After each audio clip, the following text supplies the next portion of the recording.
Hello guys, welcome back to my blog. साथी आज हामी हैन अब नार्सापुरलाई पनि अब अस्ति मैले देखाएँ मजाले नै हैन। अब यहाँ के चिजहरू रहेको छ क्या, जस्तो अब आज हाम्रो पोखरी देखाउन जाँदैछु तपाईँलाई हैन। अनि हेरौँ त्यो पोखरी देखाउँछु म तपाईँलाई। पानी घटेछ क्या जस्तो लाग्दैछ मलाई नि त।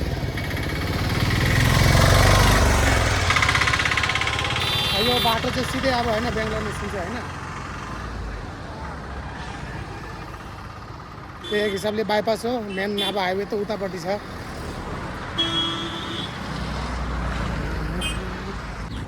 फाइनली गाइस हैन हामी आइपुग्यौँ पोखरीमा, तर यार पुरा पानी घटिसकेछ नि। अब अस्तिको हेरिकन त अब पुरा पानी अब 3 फुट जस्तो घटिसकेछ।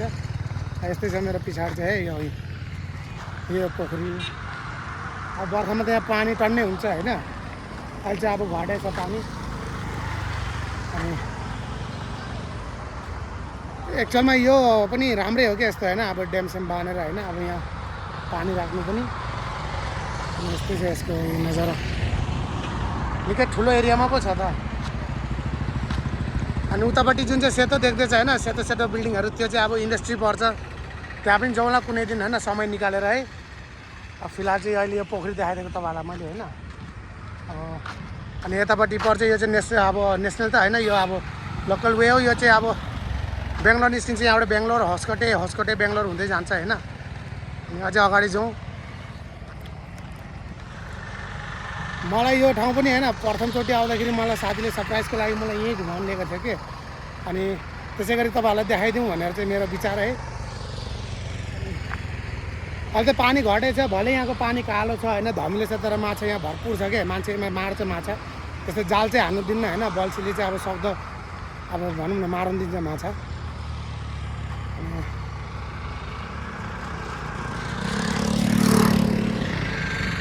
यो चाहिँ यस्तो मन्दिर भन्नु कि के भन्नु हैन। अब यहाँ मान्छेले पुज्छ, यहाँको मान्छेले भगवानहरूलाई धेरै मान्छ त।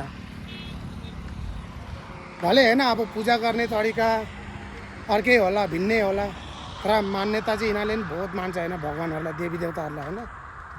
अब यो चिज चाहिँ राम्रो लाग्छ कि भलै अब हुन त अब जग्गा अनुसारको हैन, अब पुज्ने तरिका पनि अर्को हुन्छ।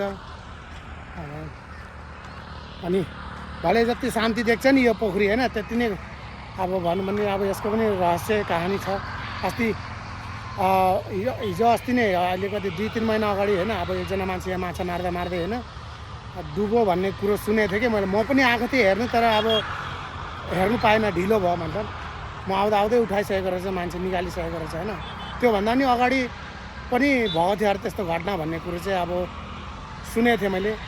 भले यार पानी शान्त देखे पनि हैन, अब खेलवाड चाहिँ नगर्ने पानीसँगै साथी हो ल। अनि यहाँ पनि छ त्यस्तै मन्दिर। यो पनि सानो मन्दिर हो हैन। अब अनि यसको चाहिँ यो त्यो चाहिँ अब भनौँ न त्यो पल्लोपट्टि त्यो ठुलो पहाड चाहिँ हनुमान पहाड हैन। त्यो नाउ पनि देखिँदैछ मान्छेहरूले, त्यो पनि माछा मार्नेहरू नै हो मान्छेहरू। त्यही माथि यो डुब्दै गरेको घाम अब हुनु चाहिँ भले यो मेनमेड अब पोखरी हो हैन। अब यसको पनि कहानी छ क्या। अब हामी कम्पनीमा काम गर्दाखेरि एकजना साथी, यही नार्सापुरकै साथी एकजना हामीसँग काम गर्थ्यो नि, त्यसले भनेको अनुसारले अब यो पोखरी पहिले यस्तो थिएन अरे क्या। मतलब पहिले अब त यहाँ अब गाईहरू बाख्राहरू चर्ने ठाउँ थियो अरे।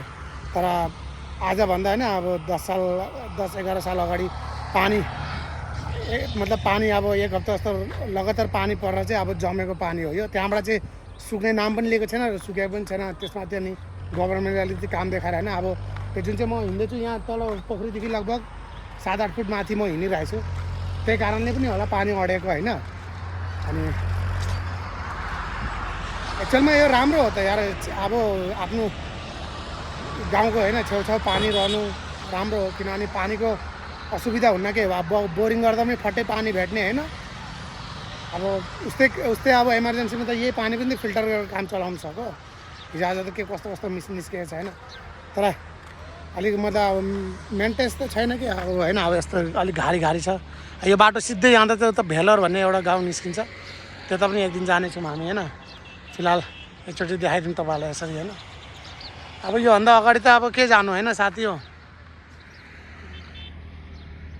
यस्तै हो यो पछाडि उता यो घाम डुब्दै गरेकोतिर चाहिँ भेलुर गाउँ हो।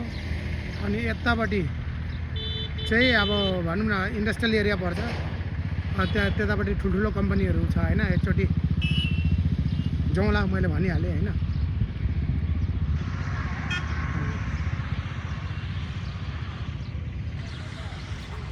अब जाउँ त अब यस्तै हो। अब मैले जति जानकारी थियो होइन मैले भने देखाएँ तपाईँहरूलाई होइन। अब त्यही हो, त्यो अनुसारले अब लागौँ होला रुमतिर। अब साँझ पनि पर होइन, म पनि फेरि त्यति समय भेट्दिनँ के। यसो टाइम हुँदाखेरि बेलुका बेलुका मात्रै अब समय पाउने हो मैले पनि। अनि त्यति बेला अब हल्का फुल्का ब्लग बनाइदिउँ भनेर होइन। अब सोच चाहिँ त्यो मेरो। अब त्यही हो साथी हो होइन। अब बिदा लिउँ होला। यदि ब्लग राम्रो लागेको छ भने अब लाइक कमेन्ट सब्सक्राइब गर्न नभुल्नु होला। तब तकको लागि bye, thank you for watching.